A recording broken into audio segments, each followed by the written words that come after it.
Welcome to এমএইচএস Bangla. আজকে আমরা ওই জৈব যৌগের নতুন একটা জায়গা পড়ব, সেটা হচ্ছে অ্যালকেন। এখন দেখো, এই যে অ্যালকেন, এই অ্যালকেনের শেষে কিন্তু দেখো তোমাদের উচ্চারণটা তোমরা বুঝতে পারছো, এন এন শব্দটির উচ্চারণ হচ্ছে। এবার এই এন শব্দটি শেষে ছিল কোথায় বলো তো? এন শব্দটি শেষে বসেছিল যখন আমরা এক বন্ধন নিয়ে আলোচনা করেছিলাম। সেই এক বন্ধনের নামকরণের শেষে কিন্তু এন ছিল। আর ঠিক এই কারণেই এই যেটা অ্যালকেন, এই অ্যালকেন কথাটির একটাই অর্থ, সেটা হচ্ছে এক বন্ধনযুক্ত হাইড্রোকার্বন। অর্থাৎ যে হাইড্রোকার্বনগুলো এক বন্ধনযুক্ত, সেই হাইড্রোকার্বন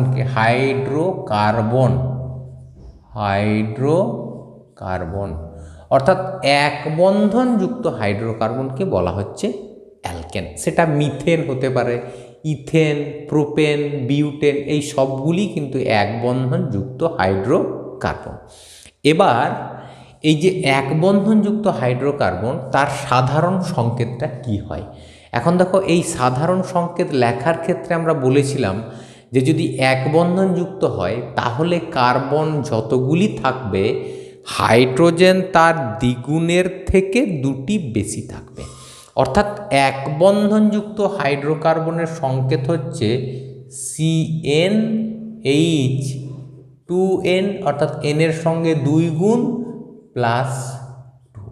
এটা হচ্ছে এক বন্ধনযুক্ত হাইড্রোকার্বনের সাধারণ সংকেত।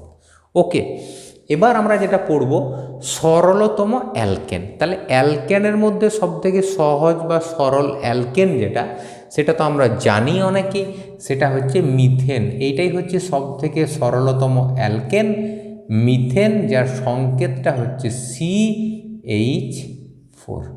বোঝা গেল? এটা হচ্ছে মিথেন।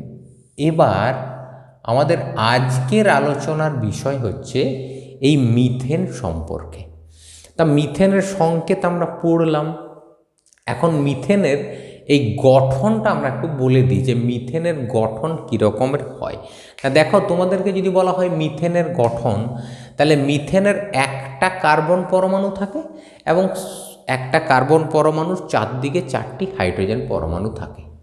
তাহলে এর গঠনটি কীরকম হবে? এর গঠনটি হচ্ছে এরকম, আমি এখানে দেখাচ্ছি। দেখো, যদি এখানে আমি গঠন লিখছি যে মিথেনের গঠন, তাহলে গঠনের ক্ষেত্রে এই মিথেনের গঠনে একটি কার্বন এবং তার চারদিকে 4টি হাইড্রোজেন। কিভাবে থাকে চারদিকে 4টি হাইড্রোজেন? এই রকমভাবে থাকে। এখানে একটা হাইড্রোজেন, এখানে একটা, এখানে একটা, আবার এখানে একটা। এটা হচ্ছে মিথেনের গঠন। এবার একটু ভালো করে যদি বলতে হয় যে মিথেনের গঠনটি কীরকম, তাহলে তোমরা এটা একটু দেখো, এই ছবিটা, এটা দেখলেই তোমাদের মিথেনের গঠন সম্পর্কে খুব সুন্দর একটা ধারণা হয়ে যাবে। দেখো, এই রকম মিথেনের গঠন। ওকে, দেখো এই রকম, ঠিক। যার এই জায়গাতে একদম মাঝখানে, এখানে এই মাঝখানে কিন্তু একটি কার্বন পরমাণু থাকে, একদম ভিতরে, যেখানে আমি হাত দিয়ে ধরে আছি সেই জায়গাতে একটি কার্বন। এবার এই প্রান্তে একটি হাইড্রোজেন, এই প্রান্তে হাইড্রোজেন, এই প্রান্তে হাইড্রোজেন, এই প্রান্তে হাইড্রোজেন। তাহলে একটি কার্বন আর তার চারদিকে থাকছে 4টি হাইড্রোজেন। ওকে, বোঝা গেল? এবার ভালো করে দেখো, এই যে এখানে যদি হাইড্রোজেন থাকে, এখানে কার্বন আর এখানে হাইড্রোজেন, তাহলে এই হাইড্রোজেন, কার্বন, হাইড্রোজেন, এখানে একটি কোণ তৈরি হয়। আবার একই রকম দেখো, এখানেও কোণ তৈরি হয়। প্রতিটা জায়গায় কিন্তু এরকমভাবে কোণ তৈরি হয়। এবং এই যে কোণ তৈরি হয়েছে, এই কোণটি কত ডিগ্রি? এই কোণটি হচ্ছে 109 ডিগ্রি 28 মিনিট। ওকে, অর্থাৎ এক্ষেত্রে আমাদের যে কোণগুলি তৈরি হয়, সেই কোণগুলি সম্পর্কে যদি আমাদেরকে বলতে হয়, তাহলে আমরা এটাই বলবো যে এই জায়গার কোণগুলি HCH, এই যে এই কোণটি, এটা হচ্ছে 109 ডিগ্রি 28 মিনিট। ঠিক, অর্থাৎ তোমরা খেয়াল রাখবে মিথেনের গঠনে, আমি এখানে লিখলাম HCH, এই যে বন্ধন কোণ, এই কোণটা হয় 109°28'। অর্থাৎ মিথেন একটি চতুস্তলকের আকারে অবস্থান করে, যে চতুস্তলকের 4টি শীর্ষবিন্দুতে 4টি হাইড্রোজেন থাকে, মাঝখানে থাকে কার্বন। বেশ, এবার মিথেন সম্পর্কে যখন আলোচনা হচ্ছে, এর পরের যে জায়গাটা সেটা হচ্ছে আমরা পড়বো এবার মিথেনের উৎস, অর্থাৎ কোন কোন জায়গা থেকে মিথেন প্রস্তুত হয়, তৈরি হয়, সেই তৈরির জায়গাগুলো আমরা একটু পড়ব। মিথেন তৈরি হওয়ার যে জায়গা 3-4টে জায়গা আছে। যেমন ধরো, প্রথম কথা, আমাদের যে কয়লার অন্তর্ধূমপাতন করা হয় সেখানে যে কোল গ্যাস তৈরি হয়, সেই কোল গ্যাসের মধ্যে কিন্তু মিথেন থাকে।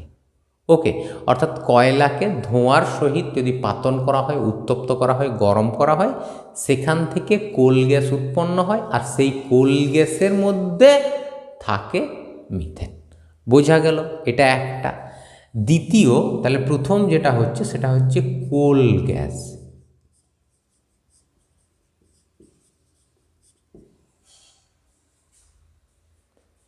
ওকে, এরপরে হচ্ছে যেটা, সেটা হচ্ছে প্রাকৃতিক গ্যাস। অর্থাৎ খনির মধ্যে যে প্রাকৃতিক গ্যাস পাওয়া যায়, সেই প্রাকৃতিক গ্যাসের মধ্যে কিন্তু মিথেন থাকে। প্রাকৃতিক গ্যাস। ওকে, প্রাকৃতিক গ্যাস মানে কি, দেখবে আমরা পড়েছি সিএনজি। এটা আমরা দেখো নামটা জানি, CNG, compressed natural gas. Compressed অর্থাৎ চাপীয়, চাপ দেওয়া আছে। ন্যাচারাল প্রাকৃতিক গ্যাস, অর্থাৎ প্রাকৃতিক গ্যাসকে যখন চাপ প্রয়োগ করে রাখা হয়, সিলিন্ডারে ভরা হয়, সেটা হচ্ছে কম্প্রেসড ন্যাচারাল গ্যাস। যেটা আমরা জানি যে যানবাহনের জ্বালানি হিসেবে ব্যবহৃত হয়, বিভিন্ন শিল্প কারখানাতেও এই সিএনজিকে জ্বালানি হিসেবে ব্যবহার করা হয়। আর বাড়িতে যে গ্যাসটি ব্যবহার করি সেটা কিন্তু সিএনজি নয়, সেটা হচ্ছে এলপিজি, লিকুইফাইড পেট্রোলিয়াম গ্যাস। অর্থাৎ ওই গ্যাসটি পেট্রোলিয়াম খনিতে পাওয়া যায়। এটাও পেট্রোলিয়াম খনির প্রাকৃতিক গ্যাস, এটাও পেট্রোলিয়াম খনিতে পাওয়া যায়। তাই এখানে পেট্রোলিয়াম খনির গ্যাসটিকে লিকুইড করা হয়েছে, তরল অবস্থায় সিলিন্ডারে ভরা হয়, এবং সেই সিলিন্ডারগুলিকে আমরা বাড়িতে রান্নাবান্নার কাজে ব্যবহার করি। তাহলে এটা হচ্ছে লিকুইফাইড পেট্রোলিয়াম গ্যাস।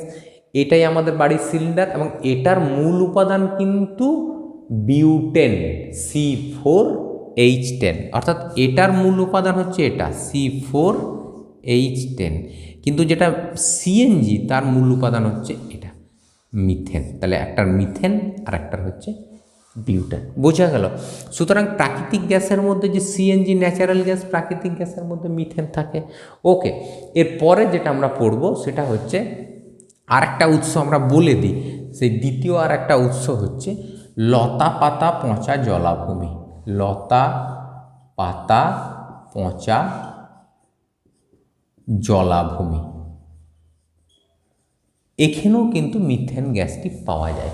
অর্থাৎ লতা পাতা পচা জলাভূমি থেকেও কিন্তু মিথেন গ্যাস উৎপন্ন হয়। যে কারণে তোমাদের যদি কোনো জায়গাতে জলাভূমি থাকে, সেখানে লতা পাতা পচে থাকে, তাহলে তোমরা রাত্রিবেলা হয়তো সেই জায়গাতে গেলে কখনো কখনো দেখতে পাবে ওই জায়গা থেকে একটা আগুন সৃষ্টি হচ্ছে বা আগুন জ্বলছে। এটা দেখে তোমাদের মনে একটু ভয় হতেই পারে, মনে হতে পারে এটা কোনো ভৌতিক ব্যাপার, কিন্তু এটা আসলে কোনো ভৌতিক ব্যাপার নয়। সেখানে কি হয় না, এই লতা পাতা পচা জলাভূমি থেকে মিথেন গ্যাস উৎপন্ন হয়।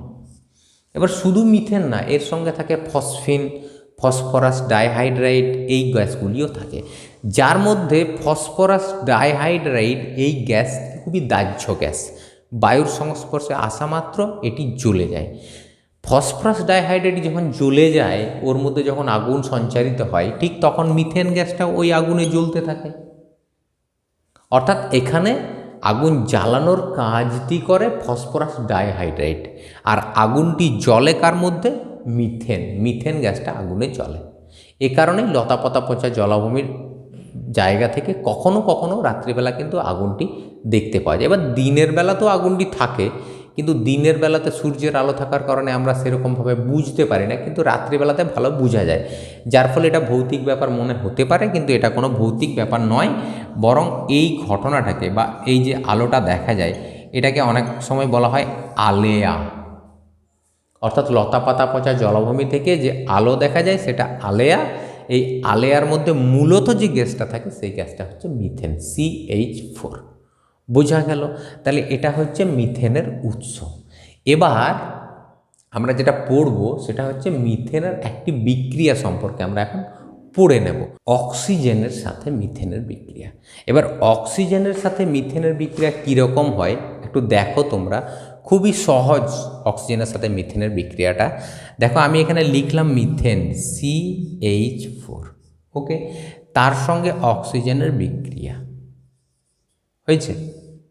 অর্থাৎ মিথেনকে যদি অক্সিজেনে দহন করা হয়, তার মানে কি মিথেন গ্যাসকে অক্সিজেনের উপস্থিতিতে আগুন জ্বালানো যদি হয়, দেওয়াশালাই কাঠি বা লাইটার দিয়ে যদি গ্যাসটিতে আগুন জ্বালানো হয়, তাহলে আগুন জ্বালালে কি কি তৈরি হয় একটু ভালো করে দেখো না। দেখো এটা যেহেতু মিথেন গ্যাস, জৈব গ্যাস, এখন আমরা জানি জৈব যে কোনো পদার্থ বা জৈব যৌগ মূলত কার্বন থাকবেই এবং তার সঙ্গে যেটা থাকে সেটা হচ্ছে হাইড্রোজেন। আরও অন্যান্য পদার্থ থাকে, অক্সিজেন থাকতে পারে, সালফার, ফসফরাস এগুলিও থাকতে পারে। আমি মূলত দুটি পদার্থ কার্বন আর হাইড্রোজেন, এবং এক্ষেত্রেও দেখো মিথেনের দুটি মৌলিক পদার্থই আছে, কার্বনও আছে, হাইড্রোজেনও আছে।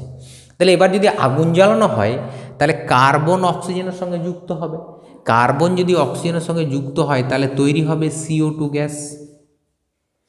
আর হাইড্রোজেন যদি অক্সিজেনের সঙ্গে যুক্ত হয়, হাইড্রোজেন আর অক্সিজেনে যুক্ত হলে জল তৈরি হয়, কিন্তু যেহেতু আগুন জ্বলছে জল তো তৈরি হবে না, এক্ষেত্রে তৈরি হবে জলীয় বাষ্প। সংকেত আমাদের জলের সংকেতই লিখব H2O, কিন্তু খেয়াল রাখবে এটা আসলে বটে H2O বাষ্প। বোঝা গেল? এর সঙ্গে এই বিক্রিয়াতে কিন্তু তাপ উৎপন্ন হয়, এটা মাথায় রাখবে, এটা একটা তাপ উৎপাদক বিক্রিয়া। কেননা দেখো আমরা বললাম যে মিথেন গ্যাস শিল্পক্ষেত্রে ব্যবহৃত হয়, মিথেন গ্যাস গাড়ির জ্বালানি হিসেবে ব্যবহৃত হয়। তাহলে সেক্ষেত্রে মিথেন গ্যাসকে যখন জ্বালানোর কাজে ব্যবহার করা হয়, যদি বাড়িতেও ব্যবহার করি, বাড়িতে সাধারণত আমরা মিথেন ব্যবহার করি না, বিউটেনকে ব্যবহার করি, যদি ব্যবহার করি এই গ্যাসটি, তাহলে সেখানেও যদি অক্সিজেনের সংস্পর্শে তাতে যদি আগুন জ্বালানো হয়, তাহলে আগুন জ্বালানো সে তো আগুন জ্বলবে, আর আগুন জ্বললে গ্যাস তৈরি হবে। কোন কোন গ্যাস? কার্বন ডাইঅক্সাইড আর জলীয় বাষ্প। এখন খেয়াল রাখবে আমাদের যে জৈব যৌগগুলি তাদেরকে যদি অক্সিজেনে দহন করা হয় তাহলে সাধারণত এই দুটি পদার্থই তৈরি হয়, কার্বন ডাইঅক্সাইড আর জলীয় বাষ্প। বাড়ির মধ্যে যদি তুমি একটা মোমবাতি জ্বালাও, তো সেই মোমবাতিও একটি জৈব পদার্থ, চর্বি থেকে তৈরি হয়। সেই মোমবাতি জ্বালালেও সেখানে তৈরি হয় কার্বন ডাইঅক্সাইড আর জলীয় বাষ্প, কেননা মোমবাতিও ওই কার্বন আর হাইড্রোজেন দ্বারাই গঠিত। তাহলে এটা হচ্ছে প্রথম বিক্রিয়া, CH4 plus O2 CO2 plus H2, অর্থাৎ মিথেনকে যদি অক্সিজেনে দহন করা হয় তাহলে কার্বন ডাইঅক্সাইড এবং জলীয় বাষ্প উৎপন্ন হয় এবং তার সঙ্গে প্রচুর তাপ উৎপন্ন হয়। ওকে, সুতরাং এটা হচ্ছে একটা তাপ উৎপাদক বিক্রিয়া। বোঝা গেল?